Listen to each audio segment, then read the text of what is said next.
नमस्कार, सुप्रभात। आप सभी दर्शकों का डीडी न्यूज पर स्वागत है। आप देख रहे हैं हमारा विशेष सांकेतिक समाचार। मैं हूं साइमा खान और मेरे साथ है मेरी सहयोगी मनीषा। शुरुआत कर लेते हैं सबसे पहले हेडलाइंस से। बिहार में चुनाव की तारीखों की घोषणा के बाद एनडीए और महागठबंधन में सीट बंटवारे पर सबकी नजर। भाजपा का केंद्रीय नेतृत्व उम्मीदवारों के नाम पर करेगा फैसला।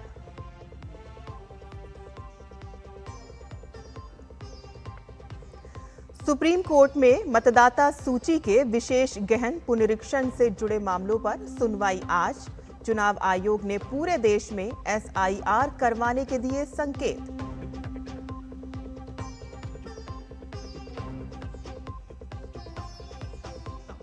रक्षा मंत्री राजनाथ सिंह देश में रक्षा विनिर्माण के अवसर पर राष्ट्रीय सम्मेलन का करेंगे उद्घाटन।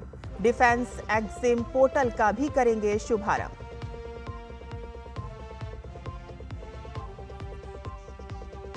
भारत ने कतर में यूपीआई का किया शुभारंभ। वाणिज्य मंत्री पीयूष गोयल ने कहा कि क्रिप्टो नहीं, डिजिटल करेंसी अपनाने जा रहा है भारत।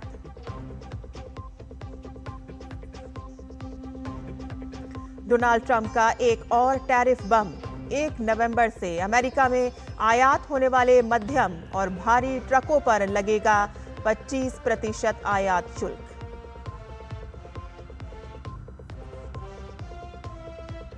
आईसीसी महिला क्रिकेट विश्व कप में इंग्लैंड और बांग्लादेश के बीच गुवाहाटी में मुकाबला आज। कल दक्षिण अफ्रीका ने न्यूजीलैंड को 6 विकेट से हराया।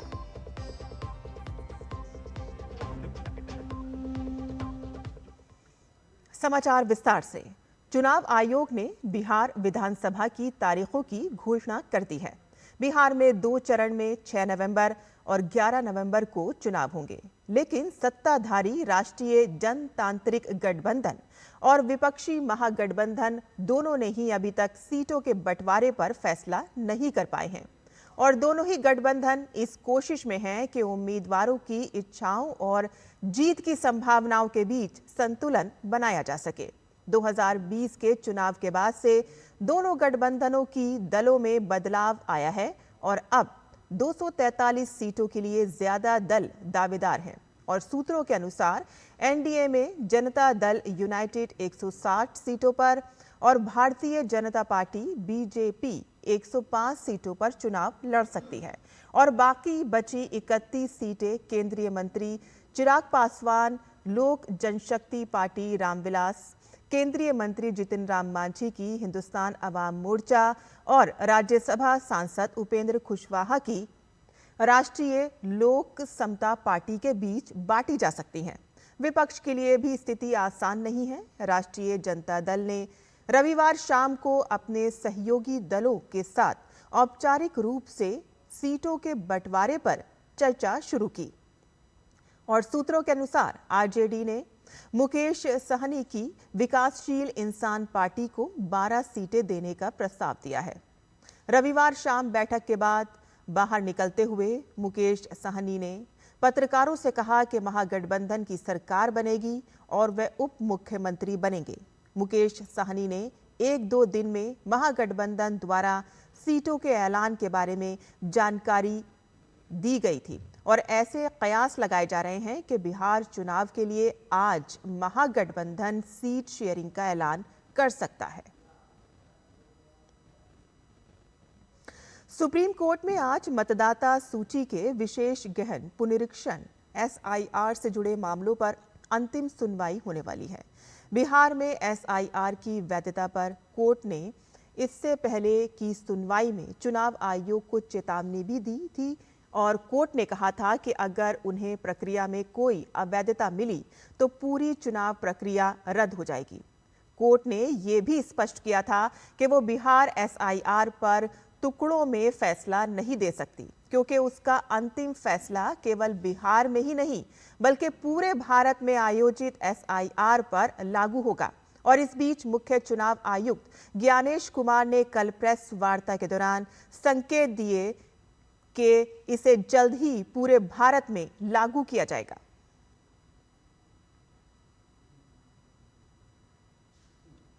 उपराष्ट्रपति सीपी राधाकृष्णन आज शाम को संसद भवन परिसर में विभिन्न राजनीतिक दलों के नेताओं के साथ मुलाकात करेंगे।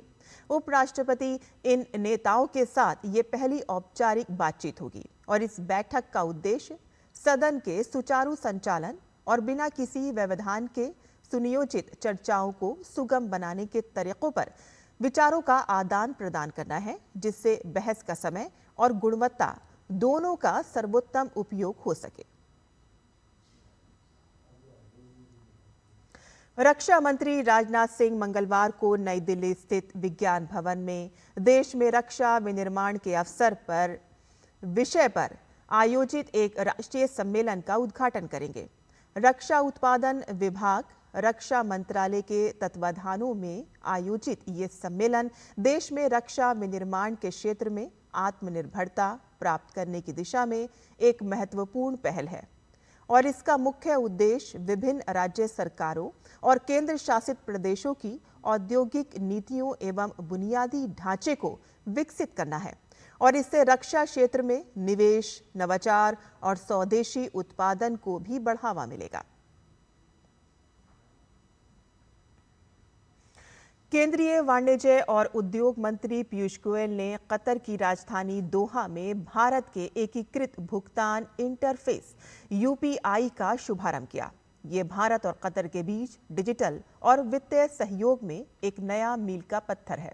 केंद्रीय मंत्री पीयूष गोयल ने कहा कि भारत अब डिजिटल करेंसी की दिशा में कदम बढ़ा रहा है।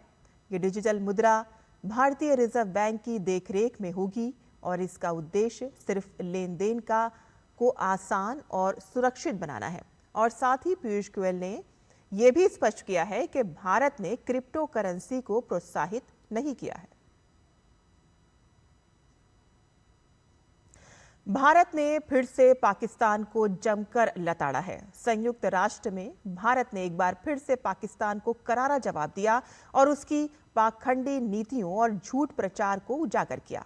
भारत के स्थायी प्रतिनिधि राजदूत पी हरीश ने संयुक्त राष्ट्र की सभा में पाकिस्तान के जम्मू कश्मीर पर बार बार दोहराए जाने वाले निराधार दावों को खारिज कर कड़ा रुख अपनाया। उन्होंने कहा कि पाकिस्तान हर साल जम्मू कश्मीर को लेकर भ्रामक और अतिशयोक्तिपूर्ण बयानबाजी करता है और ये वही देश है जो अपने ही नागरिकों पर बमबारी करता है और नरसंहार को अंजाम देता है। भारत ने कहा कि जम्मू कश्मीर भारत का अभिन्न अंग था, है और रहेगा।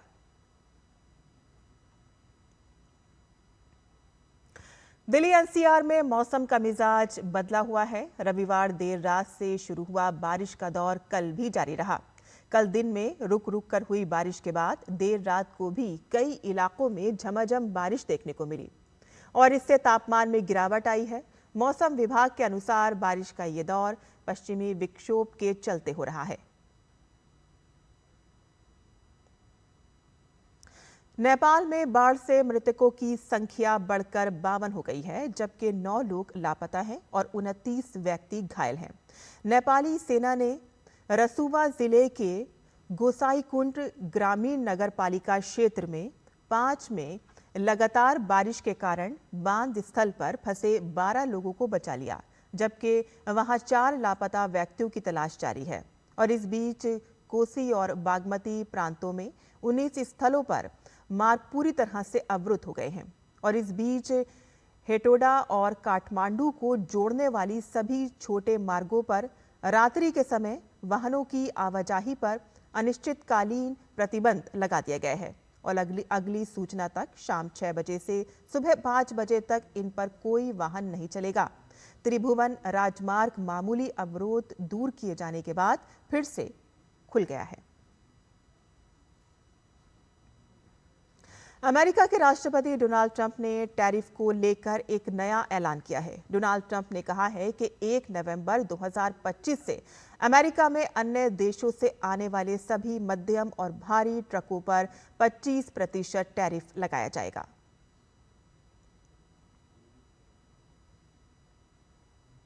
अमेरिकी सीनेट एक बार फिर से फंडिंग बिल पास कराने में असफल रही है और इसके कारण अमेरिका में सरकारी कामकाज लगातार 7वें दिन बंद रहेगा और इस बीच व्हाइट हाउस ने बड़े पैमाने पर छंटनी की चेतावनी दी है।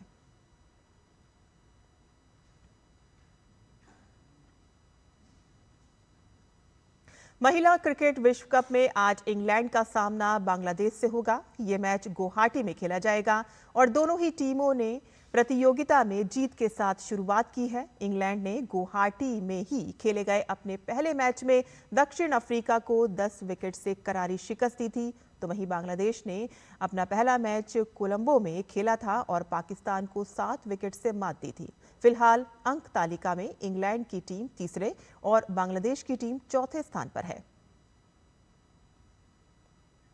महिला क्रिकेट विश्व कप में कल इंदौर में खेले गए मैच में दक्षिण अफ्रीका ने न्यूजीलैंड को 6 विकेट से हरा दिया। न्यूजीलैंड ने पहले बल्लेबाजी करते हुए 231 रन बनाए और जवाब में दक्षिण अफ्रीका ने 40.5 ओवर में लक्ष्य हासिल कर लिया। ये प्रतियोगिता में दक्षिण अफ्रीका की पहली जीत है, तो वहीं न्यूजीलैंड की ये लगातार दूसरी हार है। आज महर्षि वाल्मीकि जयंती है। भगवान राम की जीवन गाथा रामायण की रचना करने वाले महर्षि वाल्मीकि का जन्म आश्विन मास की पूर्णिमा के दिन मनाया जाता है। आदि कवि महर्षि वाल्मीकि ने अपने ज्ञान, तप और साहित्य सृजन से समाज को सत्य, धर्म और आदर्श जीवन का मार्ग दिखाया और उनका जीवन, साहित्य और विचार आज भी हमें आदर्श आचरण और सदाचार की प्रेरणा देते हैं। सनातन परंपरा से जुड़े लोग उनके जन्मोत्सव को वाल्मीकि जयंती के रूप में मनाते हैं।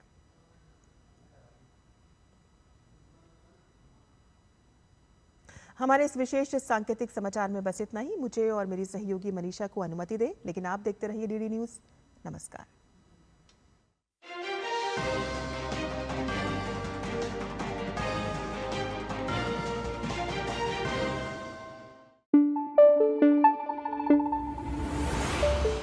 Thank you.